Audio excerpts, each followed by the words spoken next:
TRT does not magically make every man lose hair, but in the wrong biology, it can expose a hair loss pattern that was already waiting.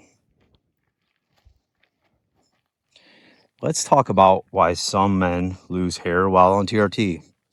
Testosterone replacement therapy doesn't automatically cause baldness in every man.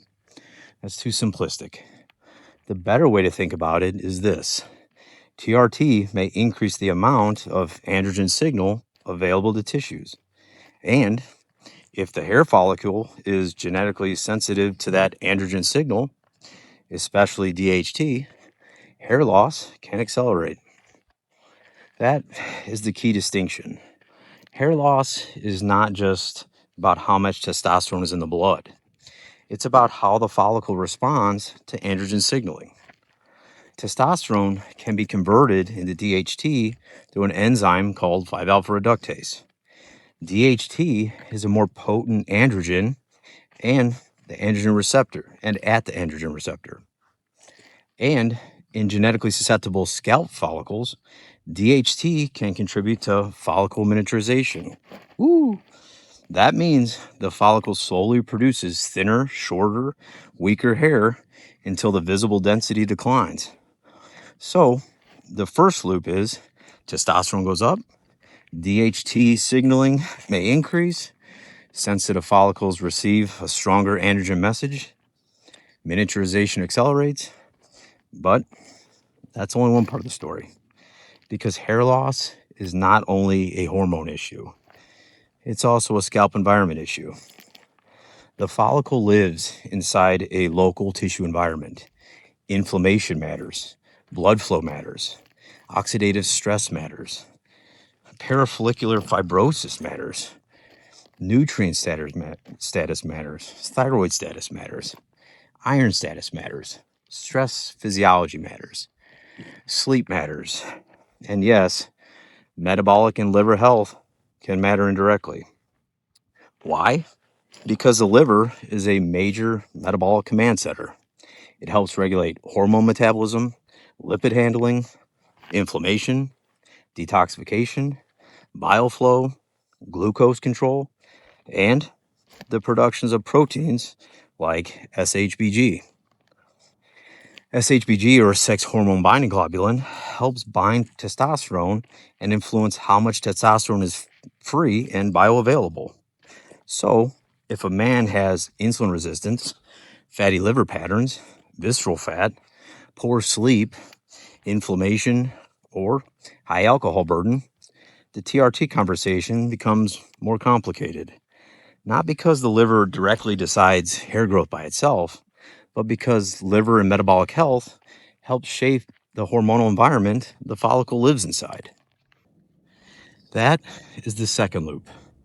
Poor metabolic health can lower sex hormone binding globulin, increase free androgen availability, worsen inflammation, increase insulin resistance, and create a more reactive tissue environment. Then, TRT adds more androgen signal into a system that may already be inflamed, insulin resistant, and genetically sensitive. Now, the follicle is dealing with more than just DHT. It may be dealing with DHT plus inflammation, oxidative stress, poor scalp recovery, poor sleep, and poor metabolic signaling. This is why the answer cannot simply be TRT causes hair loss. A more accurate statement is TRT may accelerate androgenic alopecia in men who are genetically or biologically predisposed. That is very different. Now, what do people usually do? They jump straight to blocking DHT, finasteride, dutasteride, topical anti-androgens. Those may be clinically relevant tools in the right person under medical guidance, but that's not the whole map.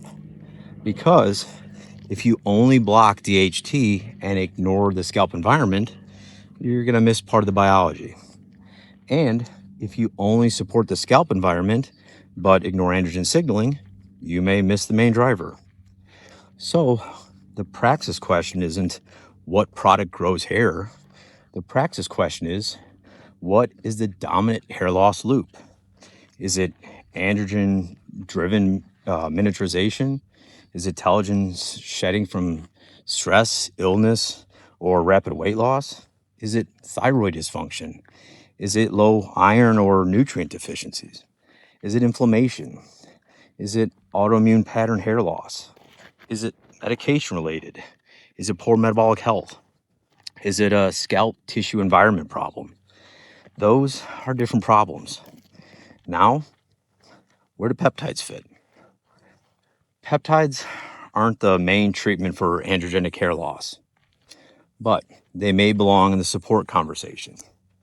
GHK-Cu is often discussed around copper biology, tissue repair, collagen remodeling, scalp environment, and follicle support. Thymosin beta-4 is discussed in related to cell migration, tissue remodeling, wound repair, angiogenesis, and hair cycle biology. PTD-DBM is more of experimental peptide, but the concept is tied.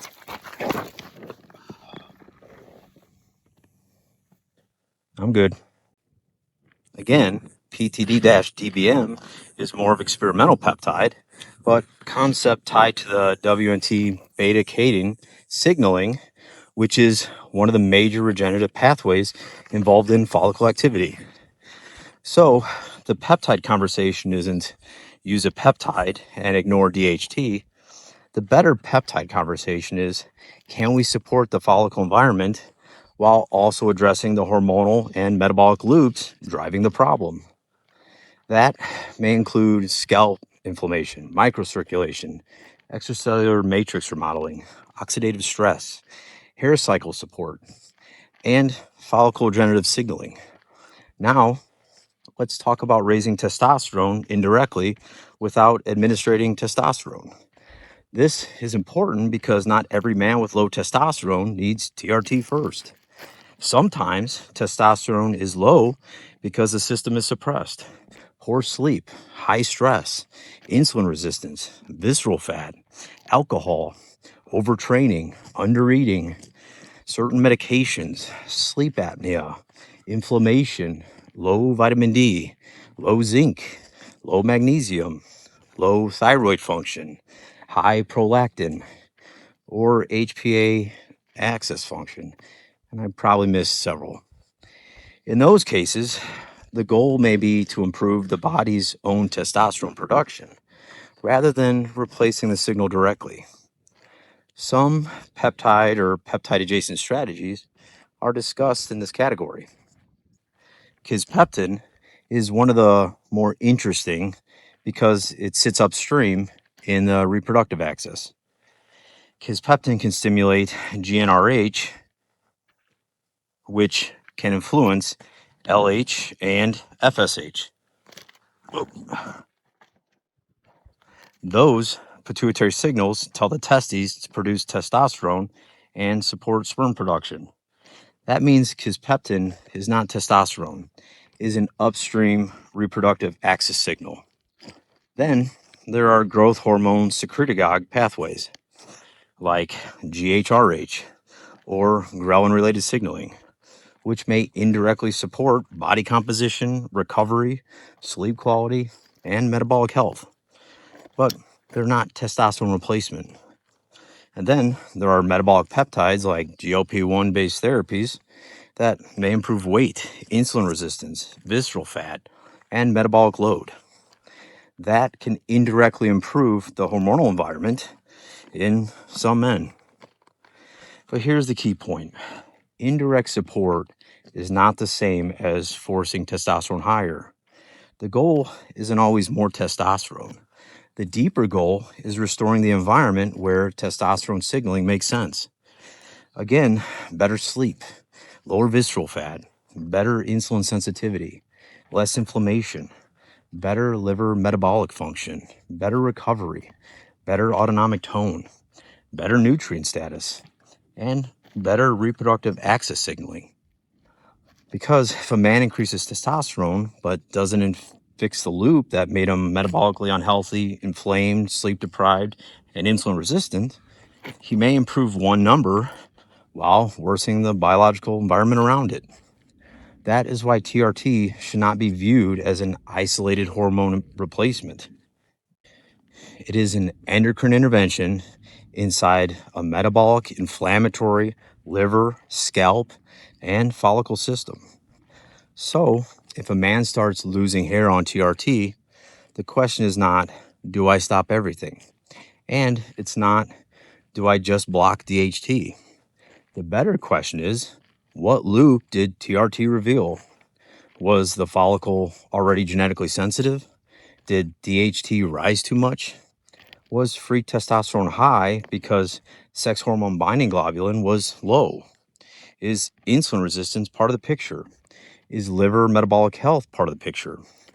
Is inflammation worsening the follicle environment? Is sleep poor? Is there telogen shedding on top of androgenic alopecia? Is the scalp inflamed? Is a TRT dose or delivery creating peaks and troughs? Is estrogen balance off? Is thyroid or iron status being missed? This is how you think clinically. TRT can be life-changing for the right person, but it's not just a testosterone decision. It's a system decision. And hair loss is often the visible warning sign that the system needs a deeper look. Not panic, not hype, not one size fits all. A real clinical map. And that is what Praxis Peptide Institute teaches. Mechanism, evidence, risk, patient context, feedback loops, and better decisions.